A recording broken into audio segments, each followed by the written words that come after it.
Güzel çalışmalar yapıyorum. Onun için de ayrıca teşekkür ederim. Yıldız Şekerci. Yıldız Hanım buyurun. Dünya Çerkez Birliği Genel Başkan Yardımcısı Yıldız Hanım aynı zamanda.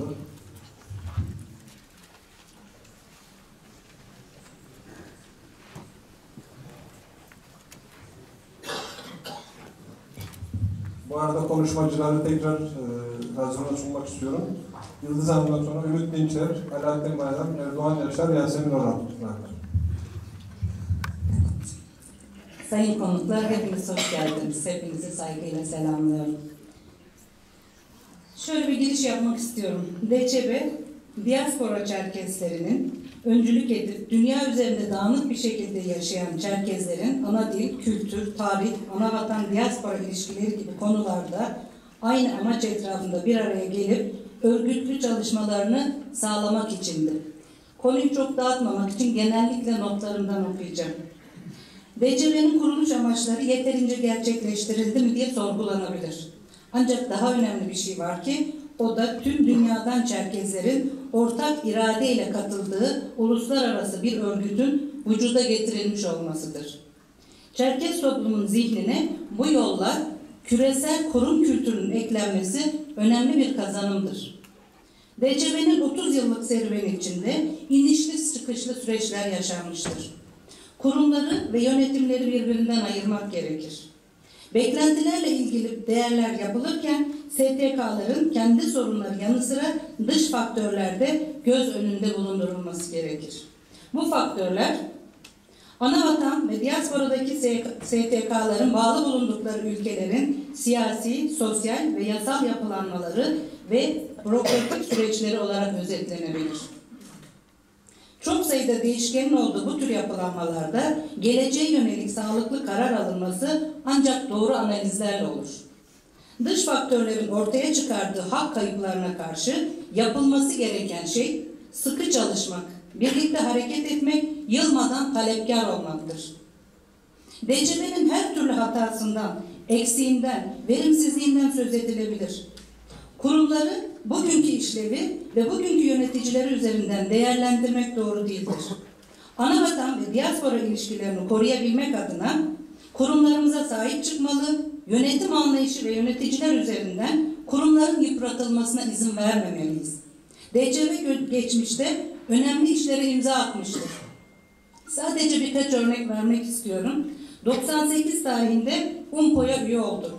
Sürgün edildiğimiz ve soykırıma uğradığımız konusu Rusya'nın kabul etmesi için UNPO'ya müracaat etti. Bu hususu yazılı olarak Rusya'dan talep etti. Kalmık Euro döneminde ortak dil çağrısı yapıldı. DÇB'nin çalışmaları sonucu UNESCO 98 yılını Kafkasya yılı ilan etti ve Rusya'nın yayıncıları Kabardey bölgesinde çekimler yaptılar, dünyaya tanıtımlar yapıldı. Ekonomik nedenlerle 3 aydan fazla yürütülemezse de Çerkez Dünyası adında bir dergi çıkarttı. 99 yılında Profesör Doktor Boris Akbaş döneminde sürgündeki ulus olarak anılmak için Kabardey-Balkar ve Adiye Cumhuriyetleri devlet başkanları ve parlamentoya yazı yazıldı. Bugünkü eleştirilerin hepsi haklı. Biz de bu eleştirileri yaptık. Biz de anayasayla ilgili çalışmalarda DÇB'nin müdahil olmamasına karşı durduk ve biz Kafet olarak yaptık bu eleştirileri. Dünyanın her yerinden 90'ın üzerinde imza topladık ve bu topladığımız imzaları Putin'e kadar gönderdik. Cumhuriyetlerin başkanlarına gönderdik ve tepkimizi gösterdik. DÇB tepki göstermiyor diye biz oynamıyoruz demedik. Biz elimizden geleni yaptık. Koçeseko'nun olayında da yine dünyadaki tüm derneklerden imzalar topladık. Elçinin karşısına ben bizzat bu imzaları koydum ve sizin düşündüğünüz gibi yerel değil, bu olay globaldir dedim. Bunları DÇB yapmıyor diye biz geri durmadık. DÇB'yi de eleştirdik. DÇB de bunları yapmamız konusunda bize müdahil olamadı. Yarının ne getireceğini de bilmiyoruz. Bugün DÇB'nin işlevsizliği diye DÇB'den çıkmak yerine DÇB'nin içinde daha güçlü olmak zorundayız. Kurumların kuruluş amacı ve misyonu yol gösterici olsa da yöneticilerin bakış açısı, içinde bulunduğumuz ülke şartları, hatta ülkeler arası uluslararası iletişimin getirdiği şartlar bazen kurumların kuruluş amacının önüne geçebiliyor. Bu arada yeni soluklara, yeni oluşumlara da ihtiyaç vardır elbet. Ama bu eskileri yıpratmak anlamına gelmemeli. Genel bir çerçeve çizdikten sonra DÇB ile ilgili üyeliğimizi sorguladığımızda görüyoruz ki bugüne kadar yapmayı planladığımız hiçbir konuda DÇB üyeliğimiz nedeniyle geri durmadık. Karşı çıktığımız her konuyu açık yüreklilikle söyledik. Sevdiğim bir kardeşim bir grup içinde bana bir eleştiri getirmişti. Kapalı bir grupta diyor ki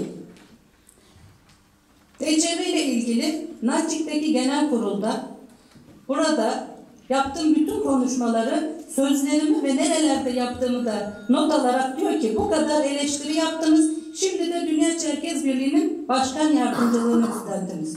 Evet, benim bildiğim çalışma şekli bu. Ben her yerde eleştiririm, yapılması gereken her şeyi söylerim ama halkım adına o kurumların içinde de sonuna kadar çalışmaya varım. Ve benim bildiğim mücadele şekli bu. Kaldı ki bu eleştirileri yaparken de ben Kafkas Dernekleri Federasyonu Genel Başkanı olarak Sovyet üyesiydim. Benden önceki tüm KAFET başkanlarında ne kadar eleştiri yaptıklarını hepimiz biliyoruz. DÇB üyeliğimizle ilgili sorunlar ortaya atıldığında hiçbir şekilde üstünü örtme gereği duymadık. Önce biz çıktık ortaya nedir bu soruların arka planındaki sorunlar diye. Bunların hepsini belgesel olarak araştırırken diğer taraftan ilk yapılacak genel kurulda komisyon üyeliği üstlendim. Uzaktan bakarak değil, olayın içinde olup sorunları içinden görmeye çalıştım. Ve gördüm ki şöyle bir işleyiş var. DÇB Genel Kurul öncesi tüm bileşenlerini davet ediyor öncelikle. Ve bu daveti yaparken diyor ki kendi genel kurullarınızda aldığınız kararları ve delege listesini de bize gönderin diyor. Ve biz KAFET'in aldığı kararları, delege listesini Rusça tercümeleriyle Büyükelçilik'te yapılan apostillerle birlikte DÇB'ye gönderdik. Bütün bileşenlerden gelen bu belgeler Adalet Bakanlığı'nın ilgili merciğine gönderiliyor ve oradan mandat diyorlar anladığım kadarıyla bu giriş kartları, bu kartları veriyorlar. Ve ben bunların bu süreçlerin hepsinin içinde görev aldım. Bu kartlar nasıl geliyor, nasıl dağıtılıyor, nasıl veriliyor bunların hepsine bizzat şahit oldum. Sonra genel kurullarda bu kartlar dağıtılıyor. Aynen bizde olduğu gibi yeterli sayıya ulaşılmışsa seçimler başlıyor. Bizde olduğu gibi orada da cumhuriyetlerin başkanları, bakanlar, üst düzey yöneticiler de kurullara davet ediliyor ve kurullarda yer alıyorlar.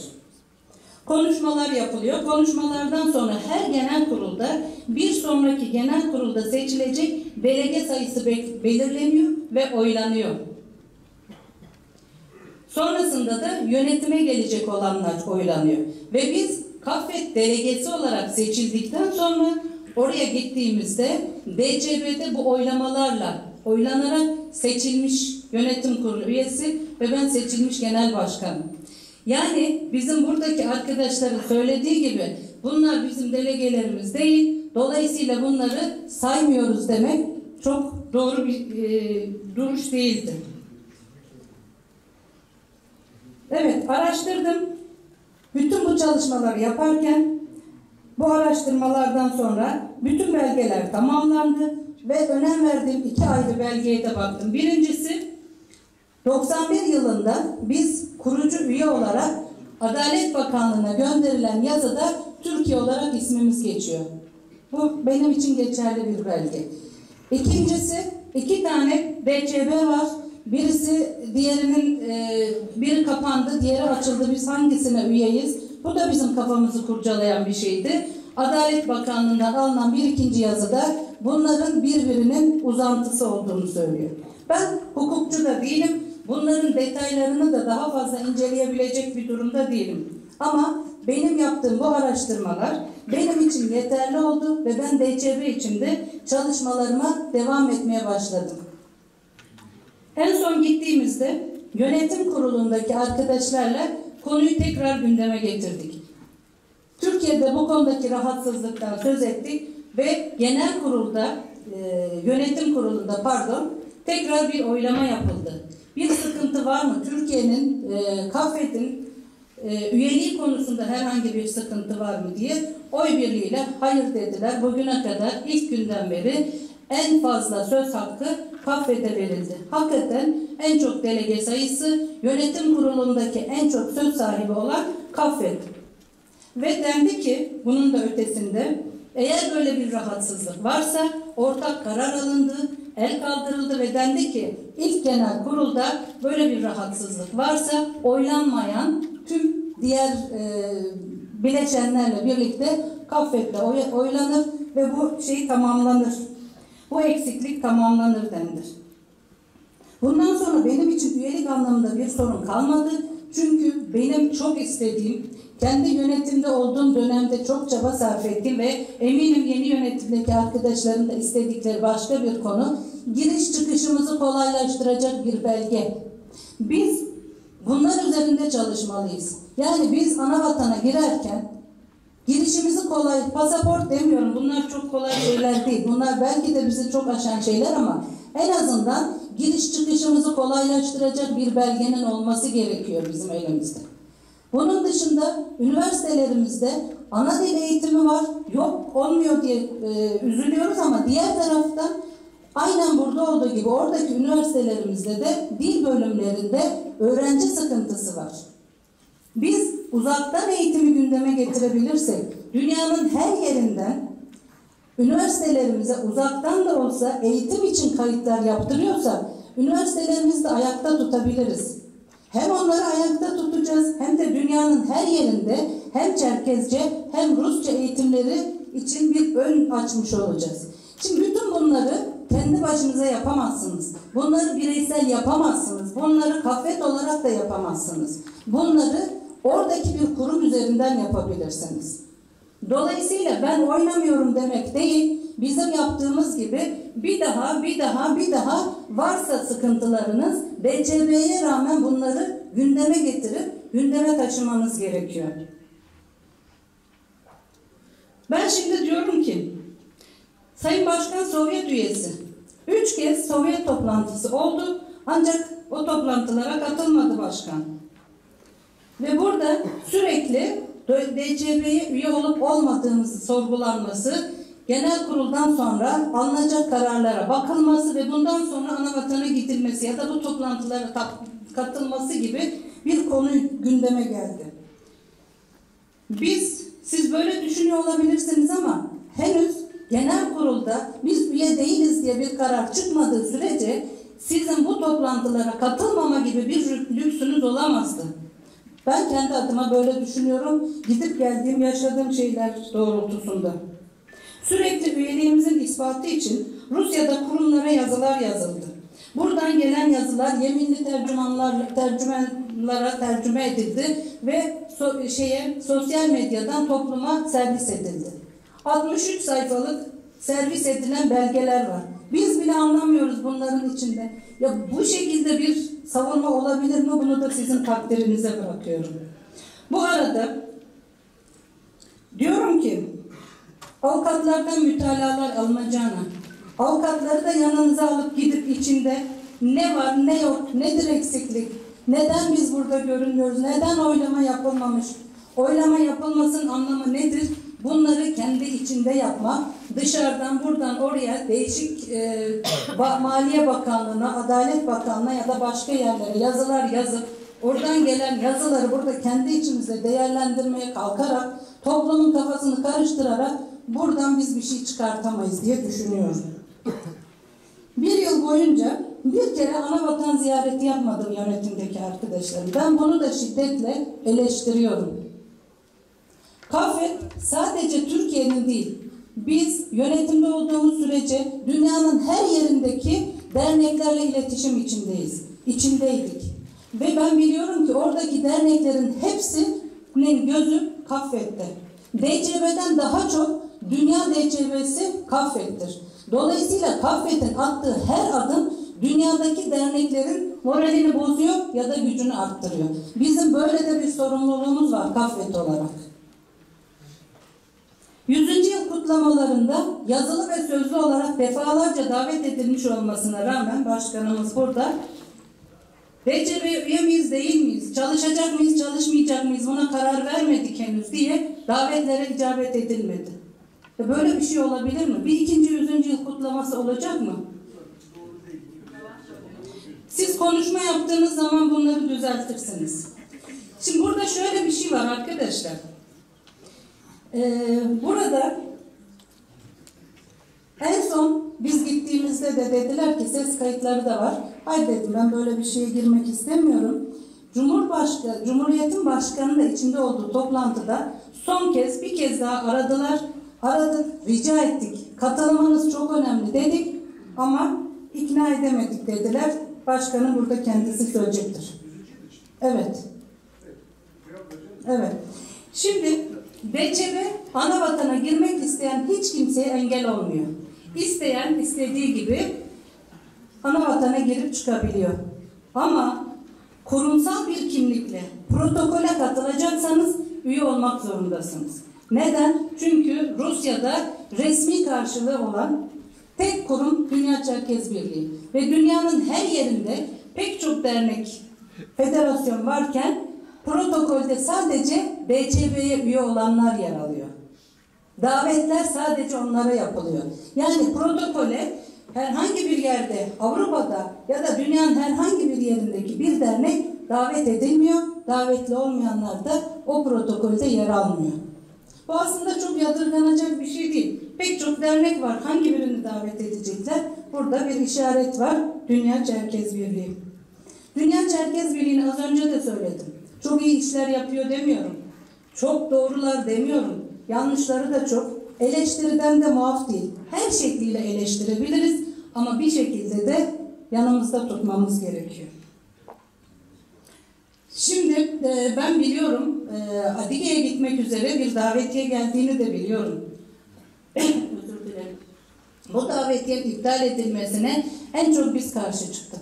Bu doğru bir şey değil. Çünkü buraya gelecek olan sadece Kafvet yönetimi değil, Kafvet bileşenleri olan dernek başkanlarından ya da dışarıdan katılımcılar da olacak. Bu davetin iptal edilmesi çok mümkün değil dedim ama bu davetin iptal edilmesi sadece DÇB ile ilgili değildi. Kabul etsek de etmesek de anavatan ilişkilerinde DÇB'nin önemli bir rolü var. Ben detaylara girmek istemiyorum. Daha önce DÇB'nin yapısı, içinde bulunduğu, Şamil de anlattı, içinde bulunduğu ülkenin yapısı, her şey ortada. Hepimiz her şeyi biliyoruz. Hatta şöyle bir şey de var. Yani sosyal medyadaki eleştirilerden de zaman zaman bakıyorum, gerçekten çok acımasız eleştiriler geliyor. Birisi diyor ki DÇB diyor savaşta gençlerimizin gitmesine ses çıkartmadı da buradakiler niye çıkartmadı? Bir başkan yardımcısı da burada, o niye bir ses çıkartmadı? Ya keşke böyle bir gücüm olsa. Keşke savaşa hayır diyebilecek gücümüz olsa. Diyebildim mi ki ben Suriye'ye giden kardeşlerimize bu bizim savaşımız değildir, bunları göndermeyiz diyebildik mi ki ben Rusya'da bunları göndermeyin diyebilecek bir güce sahip olayım? Benim bir hayat prensibim var. Tanrım değiştirebileceğim şeyleri değiştirme gücü, değiştiremeyeceğim şeyleri kabul etme basireti ver. İkisi arasındaki farkı görmek için akıl fikir ver. Bunları bu şekilde değerlendirerek ilerlemek lazım. Yapabileceklerimiz, yapamayacaklarımız, günün koşullarında yapılanlar, yapılmayanları iyi ayırmak gerekiyor. Keşke böyle bir şey olsaydı. Bir yıldır sadece neredeyse DÇB ile yatıp DÇB ile kalkıyoruz. Bütün toplumu da meşgul etti. Gördüğüm kadarıyla federasyonun da bütün çalışmalarına engel oldu. Bugün yeterli olmasa da DÇB ile ilgili karşılıklı çalışmalar yapıyoruz. Çok daha iyi olmasını istiyoruz ama elimizdeki kadarıyla yapıyoruz. Ana dil çalışmaları yapıyoruz. Ama bu dönem federasyon da bu çalışmaları sağ olsun devam ettirdi. Rusça ve Çerkezce dersleri yapılıyor. Bu bizim dışımızda Ana vatandaki 3 cumhuriyet birbiriyle iletişim içinde olması bile DÇB'yi bir önem atfediyor. Kendi aralarında dil konferansları yapıyorlar. Kendi aralarında tarih konferansları yapıyorlar. Bunların hepsini çok beğendiğim ve alkışladığım için söylemiyorum. Ama en azından bu kadarı kendi aralarında yaptığı çalışmaları bile yarın öbür gün karşılaşacağımız herhangi bir durumda iletişim kurmaları anlamında önemli gördüğüm için söylüyorum. Biz geçmişte DÇB ile iletişim içinde olduğumuz sürece Anavatan ve farklı kurumlarla da iletişim kurduk. Hatta Şoku Gazi Dil Derneği'nden çocukları getirdik. Maykop'taki çocukları davet ettik. Dille ilgili çalışmalar da yaptık. Biz oradaki diğer derneklerle de iletişim içindeydik ve bunları yaparken de DÇB'nin bizi engellemesine asla izin vermedik. DÇB'nin bir yıl boyunca gündemimizi bu kadar meşgul etmesi, derneklerimiz arasında bu kadar, toplum arasında bu kadar ikilik yaratması gerçekten çok sağlıklı bir şey değildi. Bu oylamalar Anavatana gitmemizi engellemediği gibi, yani bu DÇB'de yapılan oylama Anavatana gitmemizi engellemedi. Bu kadar toplumu meşgul edecek, bu kadar ikilik yaratacak nedenlerin sonuçlarını zannediyorum şimdi başkanım bize anlatacak. Çünkü ben algılayamadım. Mutlaka karşı durmalıyız, mutlaka eleştirmeliyiz, mutlaka eksik kalan bir şeyler varsa yapmalıyız. Ama neden buraya geldiğimizi ben anlamış değilim. Bunu da başkanımız birazdan bize anlatacaktır. Diğer taraftan yönetimi şu anlamda da eleştirmek istiyorum. Her ne kadar 2 dakika. Her ne kadar geçmiş dönemin hiçbir projesi yoktu diye biz eleştirilse de Türk Dil Kurumu'nca onaylanmış bir sözlük çalışmamız var. Çerkezce Türkçe sözlük. Biz yönetimi devrettiğimizde bu sözlük kabul görmüştü. Basıma girmişti. Neredeyse 1 yıl geçti. Hala basında. Ben başkanımızın uzaktan bunu takip ettiğini biliyorum. Çünkü ben de takip ediyorum. Hem Türk Dil Kurumu'nu hem de başkanı takip ediyorum. Ama eleştirdiğim başka bir konu. 1 yıldır hiç ziyaretine gittiniz mi? Türk Dil Kurumu'na bir ziyaret yapabildiniz mi başkanım? Bu çok büyük eksiklik değil mi? İlk defa Türkçe, Çerkezce sözlük, devletin kabul ettiği bir sözlük. Bunun için biz kapısında yattık neredeyse Türk Dil Kurumu'nun ama bir kere ziyaret edilmedi. Bu konuda hakikaten çok eleştiriyorum. Bir başka konu Çerkez el sanatları. Ya kültürümüz diyoruz, tarihimiz diyoruz. Çerkez el sanatları konusunda yaptığımız bütün çalışmalar askıda kaldı. Ve ben görevi devrederken çok rica ettim. Dedim ki sıradan bir çalışan gibi her tür çalışmanın içinde olmaya hazırım dedim. Ama Çerkez El Sanatları Komisyonu askıda kaldı. Hayır bu çok önemli ama bunu tamam. Burada çok bildiğinizi bildiğim için söylüyorum. Çerkez El Sanatları konusunda ilk defa bir Melek Atalar Çerkez sanatçısı, devlet sanatçısı olarak kimlik aldı. Kültür Bakanlığı bizim işlerimizi kabul etti ve Çerkez sanatçısı olarak Melek Atalay'ı keşke bugün burada görseydik. Ben eminim ona da bir program yapacaksınız ama bugünkü şeyin içine, bu programın içine bunu da almış olsaydık, onore etseydik çok güzel olurdu. Çünkü Kültür Bakanlığı'na da bir ziyaret olmadı ama en azından burada onu yapabilirdik. Bir cümlem var eğer izin verirseniz. Bizim DÇB'ye giderken sayılmamış olmamız, bu yönetim tarafından sayılmamış olmamız, DÇB içinde yönetim kuruluna karşı sorumluluklarımızı askıya almıyor maalesef. Biz seçildikten sonra Anavatan'da DÇB içinde seçildik. Hem KAFE'de hem DÇB'ye karşı sorumluluğumuz vardı. KAFE dedi ki biz bunları saymıyoruz. Bizim delegelerimiz seçmedi.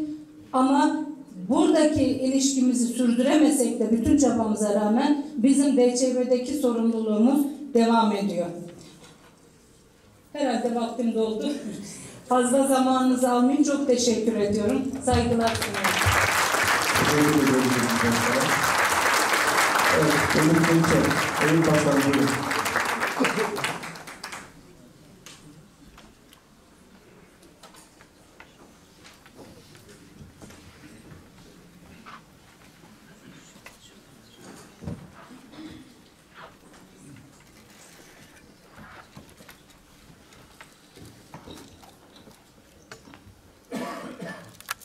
Şimdi, değerli hazırım, hepinizi tekrar saygıyla selamlıyorum.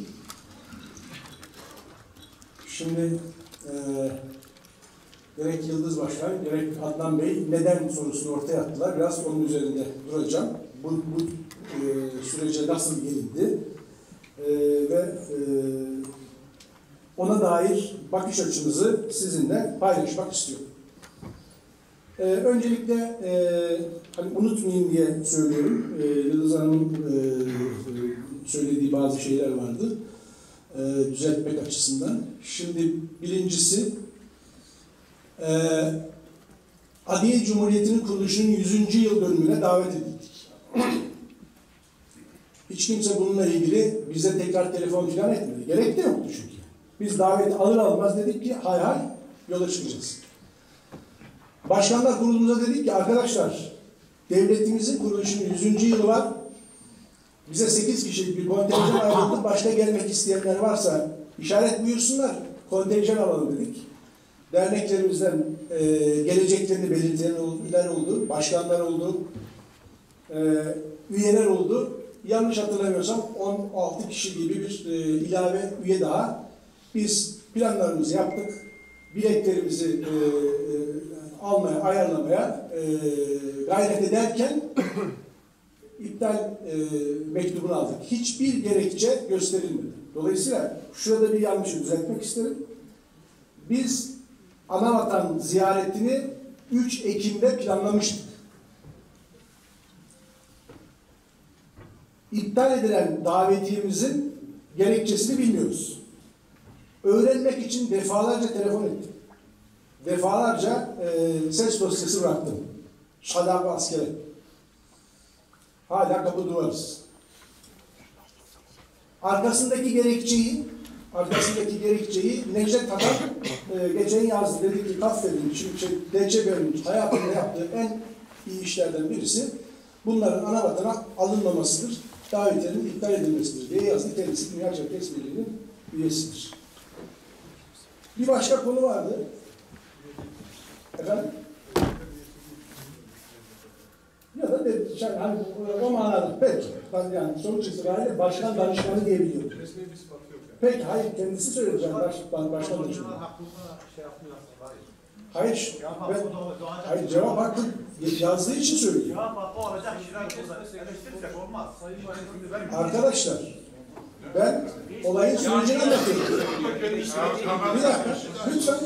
Yazdığı şey de doğru. Ben de oradaydım. Ben Baykol'daydım. Arkadaşlar. Lütfen Hatip'i dinleyelim. Lütfen. Şimdi bakın. Lütfen genel kurulu Hatip'i dinleyelim. Lütfen. Ya şimdi kimsenin kimseye bağırdığı yok. Oradan bir uyarı geldi. Biz de ona cevap verdik. Lütfen abi. Kişiler buradayken... Şimdi hayır bakın ben kişiler burada kişiye bir ithamda bulunmuyorum ki. Bu noktada bir şey söyledim. Şimdi arkadaşlar sükunet çağrısını yeniliyorum. Rica ediyorum. Yani ben hani itham etsem dersiniz ki adam yok. Peki. Şimdi Yıldız Hanım'ın söylediği çok önemli bir şey var. Bir ses dosyası bir araya girdi geçti. Onu ben size açıklayayım madem yeri geldi. Bundan 2,5-3 ay önce Dünya Çerkes Birliği Başkanı'yla bir telefon görüşmesi yaptım arkadaşlar. Bana telefonunda aradı ve bir telefon görüşmesi yaptı. Önce bana övgülerde bulundu. Ben söylemekten hicap duyuyorum. Övgülerde bulundu. Bulunduğumuz durum itibariyle ne kadar önemli bir iş üstlendiğimizi, ne kadar sıkıntılı bir durumda olduğumuzu vesaire anlattıktan sonra bu Dünya Çerkes Birliği konusundaki bakış açımıza gelmiş. Dedik ki bakın biraz sonra açıklayacağım o süreci. Ya gelinen noktada bizim açımızdan önemli bir durum var. Bu durumda bizim oraya gelmemiz kendi örgütümüz açısından. Bu örgütün tamamı aynı noktaya bakmıyor. Bazıları da bizim şu anda Yıldız Hanım'ın az evvel baktığı perspektiften bakmayan da bir grubumuz var. Bunlar açısından doğru olmaz. Kendi örgütüm açısından da bunu doğru bulmuyorum. Gelmeyi. Çünkü akla gelmiyor. Bunun bir arkasındaki riskleri ben kendi açımdan değerlendirdim ve atlayıp gitmeyi uygun görmedim. Bunu görmeyeceğimi de kendisine söyledim. Ancak sonra önemli bir şey anlatacağım arkadaşlar. Ses kaydının alındığını sonradan öğreniyorum ben. Ve bir heyetin huzurunda benimle bir konuşma yaptığını ve fikirlerimi bir heyete dinlettiğini sonradan anladım. Bunun son derece gayri ahlaki olduğunu söylemek istiyorum. O ses dosyası, size söyledikleri ses dosyası odur. Müsaade buyurun. Şimdi ses dosyasından sonra buradan sonra bana söylenen ve bunu size paylaşırken utanarak paylaşıyorum ama yeri geldiği için söylemek zorundayım. Sonrasında da bu meseleyi kapatacağım. Mesele dedik ki şu haliyle Dünya Çerkes Birliği'ne üyelik meselesini genel kurulumuz bir karara bağlamadan önce bizim reysen oraya gelmemiz doğru olmaz ve biz bu durumdayken Dünya Çerkes Birliği ile çalışamayız. Doğru olmaz dedi. Eğer dedi sen bizi istemiyorsan biz de seni istemeyiz dedi. Erkeksen gel, yüreğin yetiyorsa gele kadar gittik iş. Arkadaşlar bunlar yaşadığımız şeyler. Bunu lütfen burada kapatalım. Daha detaylar var anlatmak istemiyorum. Şimdi meselenin nasıl nerelere savrulduğunu Yıldız Hanım söylediği için söylüyorum. Şimdi bu noktaya nasıl geldik? Bu noktaya Yıldız Hanım da gayet iyi biliyor. 2000 yılında ortaya atılan bir iddia ile geldik. İddia şöyle. KAFEK Dünya Çerkes Birliği üyesi değildir. Çünkü 1991'de kurulan Dünya Çerkes Birliği, bunların hepsinin kayıtları, toplumu yordunuz, servis ettiniz dedi Yıldız Hanım ama açıklıyoruz, servis etmiş oluyoruz. Açıklamıyoruz, belgeleri kendimize saklamış oluyoruz. Ya ne yapacağız anlamadık yani. Bunu toplumun önünde tartıştık. Önce eski başkanlarımızı, sizlerin de dahil olduğu bir toplantıda burada bunları ortaya koyduk. Daha sonra bunları başkanlarımızla paylaştık. Bu sıralama böyle oldu. Biz belgeleri alır almaz topluma falan paylaşmadık. Yani. Topluma paylaşmak için üzerimize çok baskı olmasına rağmen paylaşmadık. Şimdi bununla ilgili ilk yazışmaları Yıldız Hanım kendisi yaptı. Ve biz göreve geldikten sonra onun ilk cevabı bize Nalçık'tan geldi. Belki yarın bu konuyla ilgili biraz daha detay vereceğim ama şimdi orada Dünya Çerkes Birliği'nden bize yazılan yazı Moskova mahreçli bir yazı. Diyor ki Dünya Çerkes Birliği 1991 yılında kurulanla bu ikisi arasında illiyet ilişkisi vardır. Dolayısıyla birbirinin devamıdır. Anlamda bir yazı. Çok uzun anlatmak istemiyorum vakti iyi kullanmak açısından. Ancak biz sorumuzun yanıtını almadığımızı düşündüğümüz için ve bu noktadan nereden yanıt alacağımızı yeterince iyi bilmediğimiz için bu konuyu araştırdık. Ve bize dediler ki bu konuyla ilgili yazacağınız yer, buraya dikkat buyurun lütfen. Rusya'da yasalara göre derneklerin, çünkü Dünya Çerkes Birliği hukuki olarak bir dernek. Bizim şahsemiz evet ama hukuki olarak bir dernek. Dolayısıyla devletten aldığı ödentileri belgelemek ve takip etmek açısından sicilleri aynı zamanda Maliye Bakanlığı tarafından tutuluyor. Bu siciller Maliye Bakanlığı'nın tuttuğu siciller Kabardey-Balkar'daki bölge ofisinde de mevcut. Yazınızı oraya yazın dedi. Biz de yazılarımızı oraya yazdık. Dedik ki biz KAFEK olarak Dünya Çerkes Birliği'nin 1991'de kurulan şu sicil numaralı ve 2001 yılında kurulan şu sicil numaralı Dünya Çerkes Birliği kuruluşlarına üyeliğimizi lütfen bize belirtin dedik. Şimdi bazı arkadaşlar diyor ki ya Maliye Bakanlığı'na niye sordunuz bunu? Şimdi açıklayacağım arkadaşlar. Şimdi Maliye Bakanlığı bu işin sicilini tutuyor. Şimdi bir örnek veriyorum size. Türkiye'de bir yere yazışma yaptınız. Bir yere bir dilekçe verdiniz değil mi? Şimdi o dilekçenin eğer muhatabı değilse o kurum size şunu demez mi? Ya bu belgenin benimle ilgisi yok, bunu git başka yere sor. Ya da mahkemeye götürdünüz. Mahkeme baktı, dedik ya bu mahkemenin benimle ilgisi yok, bu yetkisizlik, başka mahkemeye gideceksinler. Öyle demediler. Bu kurum birinci sınıf müşavirini, bu Başakov diye bir müşaviri görevlendirdi ve müşavir bize yazı yazdı, cevap verdi yani. Resmi belgeleri var bunlar. Yani o onun işi olmasaydı eğer, niye cevap versin? Olabilir mi böyle bir şey?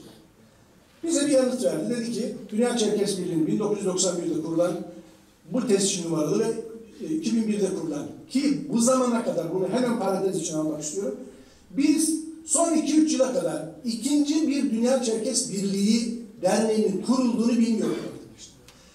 Rusya yasalarına göre iki dernek aynı tescil numarasında olursa birbirinin devamıdır. İkisinin de ayrı tescil numaraları olursa bunlar ayrı derneklerdir. Zira 1991'de Fahri abilerin kurduğu Dünya Çerkes Birliği 2010 yılında raporlarını ve faaliyet belgelerini devlete teslim etmediği için hukuki sahiplerle kapatıldı.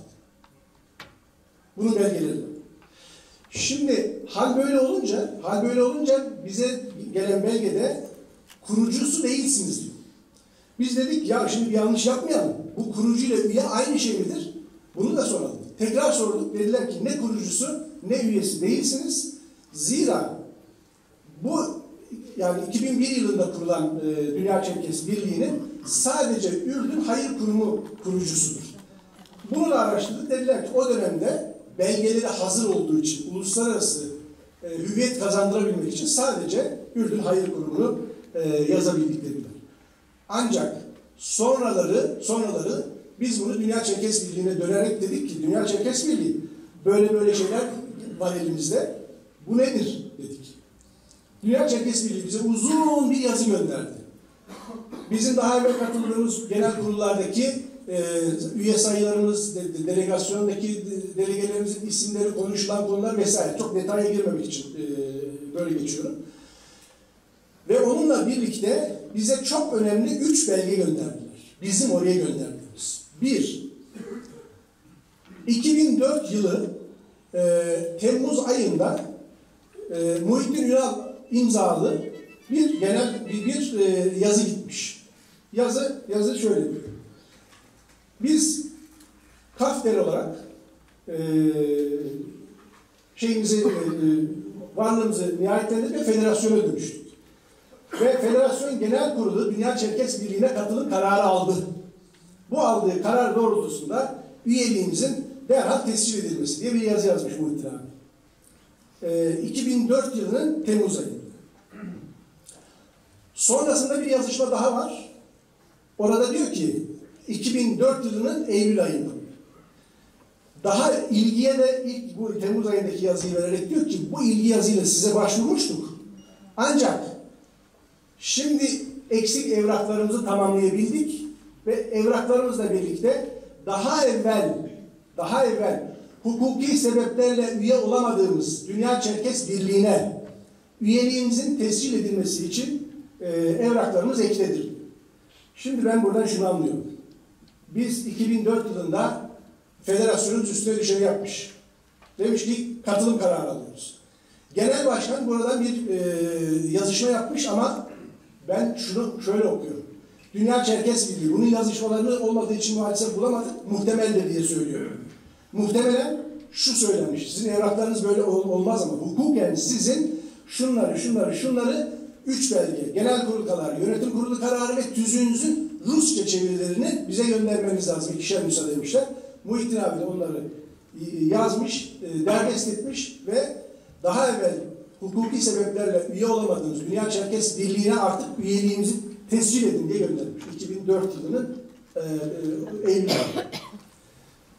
Ondan sonra arkadaşlar Dünya Çerkes Birliği'nden bize takip eden 2006 yılında İstanbul'da yapılan genel kurulda normalde oylanmış olması gerekir. Bu benim beklentim değil. Dünya Çerkes Birliği'nin tüzüğü 5. maddede yanlış hatırlamıyorsam. Tüzüğü şöyle diyor. Bir üye başvurduysa eğer ve belgelerini yerine getirdiyse, belgelerini teslim ettiyse genel kurulda oylanır ve 3'te 2 nispetinde olur alırsa üyeliğe kaydedilir. Şimdi 2006 yılında İstanbul'da yapılan toplantıda ne böyle bir oylama yapılmış ne de o dönemin genel kurulunun toplantı tutanaklarına dair bize herhangi bir bilgi geldi ya da belge geldi. Sürekli üzerinde durulan ve bizim bu federasyonun böyle tamam belgelerinizi aldık size ve 8 tane delege verdik şeklinde olamayacak. Hukuki olarak bunun doğru olmadığı iddiamız var bizim. Biz daha evvel de söyledim arkadaşlar. Pek çok sebeple Dünya Çerkes Birliği'ni eleştiriyoruz. Politik olarak karşıtlığımız var vesaire. Ama biz Dünya Çerkes Birliği'nden çıkalım, illa çıkmamız lazım gibi bir sahiple ortaya çıkmadı. Bu biz seçime geldiğimizde araştırılmaya başlanan bir konuydu ve biz size genel kurulda söz verdik. Ne çıkarsa çıksın. Sizinle paylaşacağız dedik. Eğer bana sarih bir bilgi şeklinde Dünya Çerkes Birliği'nin 2006 yılında yaptığı ya da başka bir olağanüstü genel kurulda yaptığı oylamanın metni ya da Dünya Çerkes Birliği'nin bir karar defterinde ya da herhangi bir yerdeki resmi bir belgede bize göndermiş olsalardı emin olun bunu size paylaşırım. Ama şu ana kadar maalesef buna erişebilmiş değiliz. Şimdi buradan hareketle sürekli meselenin özünden kopuyoruz. Anavatanla ilişkileri koparacak mıyız? Ya arkadaşlar, az evvel Fahri abi söylerken eski günlere döndüm. O 125. yılda ben derneğin bir genciydim. O olayların tamamının havasını soluyarak geldim. Anavatanla ilişkileri koparmanın bir motivasyonu olmalı. Hangi motivasyonla yapıyor olabiliriz? Birisinin de bunu söylemesi lazım. Biz anavatana sırtımızı dönüp gidip başka bir ülkeye mi intisap edeceğiz? Ancak bizim üzerinde sıkı durduğumuz, evet itiraf ediyorum, sıkı durduğumuz konu şu. Ben bu kurumun hukuki olarak üyeliğinin tescil edilmediğine olan inancıma yeniliyorum. Ve bunu tamam ya edilmemişsek de zımnen de olsa kabul edilmiştik. Oralardaki toplantılara gittik. Ben 3 yıl Dünya Çerkes Birliği yönetim kurulu üyeliği yaptım federasyonum adına. Ama şimdi bu ortaya atılan iddiaya tamam ben de zamanında yapmıştım. Bana da burada bir eleştiri gelir diyerek bir gari kalabilir mi? Şimdi nihayetinde burada birbirimizi çok germeye, çok bu noktalarda ikna etmeye, çalışmaya çok fazla gerek olduğu kanısında değil. Bir iki konu daha konuşmamı bitireceğim.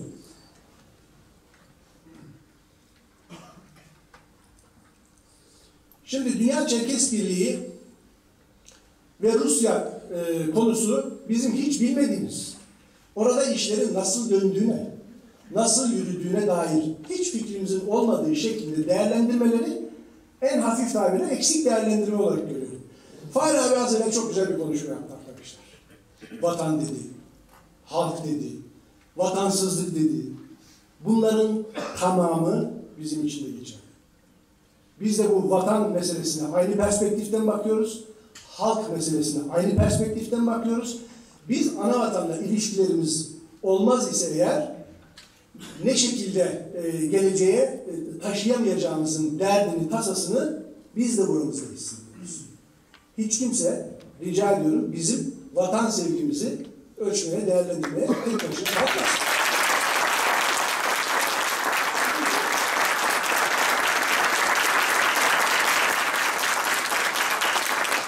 Şimdi sürekli söylediğimiz bir şey var arkadaşlar. Ana vatanla ilişkilerimizi tek zeminde ele almayalım. Tek hatta ele almayalım. Dünya Çerkes Birliği ile bu meselemiz ortadan kalksın.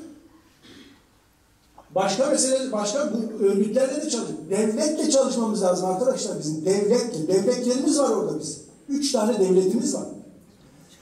Örnek veriyorum size. Benim bir arkadaşım var. Makedonya'daki, Türkiye'deki Makedonların federasyon başkanı. Seçildikten hemen sonra federasyon gidiyor, devlet başkanıyla görüşüyor. Ama hiç kimsenin dahli ya da hiç kimsenin daveti olmadan gidiyor. Diyor ki ben başkanla görüşeceğim. Randevusunu alıyor, gidiyor başkanıyla görüşüyor. Bizim devlet kurumlarıyla, Kültür Bakanlığı'yla, Spor Bakanlığı'yla, efendim söyleyeyim dışarıda yaşayan, ana vatan dışında yaşayan Çerkesleri çalışan bakanlıklarla çalışmamız lazım. Adalet Bakanlığı'yla çalışmamız lazım. Rusya Federasyonu'yla çalışmamız, Türkiye ile çalışmamız. Niye? Çünkü bizim derdimiz Türkiye Cumhuriyeti olmadan, Rusya Federasyonu olmadan ve oradaki cumhuriyetlerimiz olmadan çözülemez. Nokta. Şunun için çözülemez. Türkiye Cumhuriyeti'nin bu meseleyle ilgili söz söylemediği bir noktada Rusya Federasyonu muhtemeldir ki bizi ciddiye almayacaktır. Ya burada yaşayan 5 milyon Çerkes var, 6 milyon Çerkes var. Bu konuyla ilgili bizim, az evvel Şamil abi söyledi, mesele pasaport meselesi değil ki. Benim hep söylediğim söz var, Bolivyalı gibi başvarımının manası yok. İşte biz Dünya Çerkes Birliği'ni bu meselelerle uğraşırken görmek istiyoruz. Bunun için Dünya Çerkes Birliği'ni çalıştırmak gerekiyor. Ama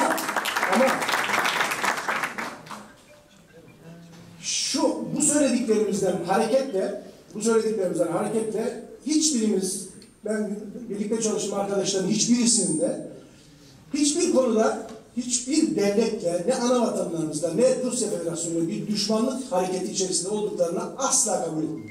Ve böyle bir şeyi duymak dahi istemiyorum.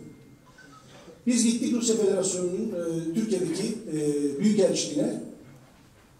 İnan olun burada söylediklerimizden bir tek eksik söylemedik. Oturduk. Böyle bakıyoruz meseleye. Böyle düşünüyoruz ve biz sizinle çalışmak istiyoruz. Ve gerçekten de öyle yapmak istiyoruz.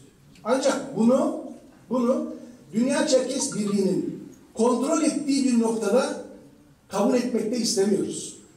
Şimdi ben hani eski hesapları dökmek anlamında bir şey söylemiyorum ama genel itibariyle söyleyeyim.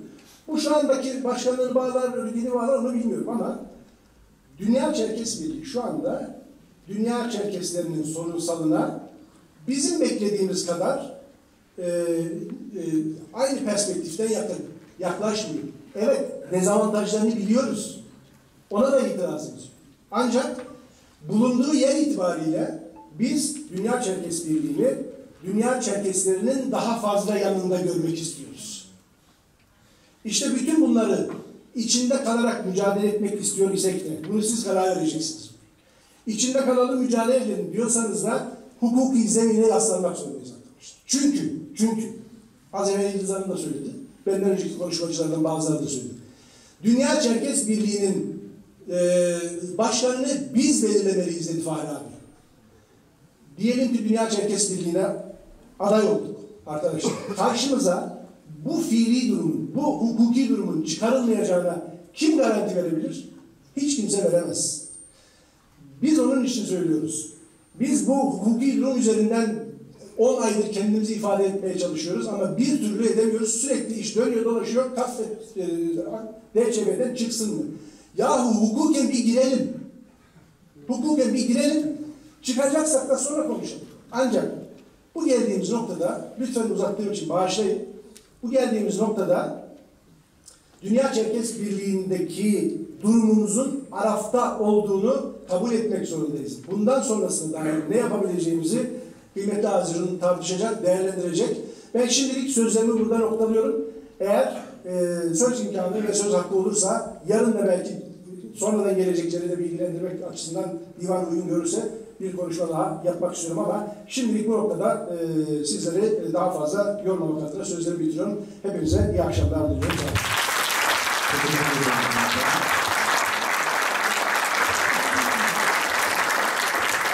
Kıymetli Hazirun, ben de aynı zamanda Dünya Çerkes Birliği üyesiyim. Birkaç cümleyle bir teknik açıklama yapma ihtiyacı hissediyorum. Şimdi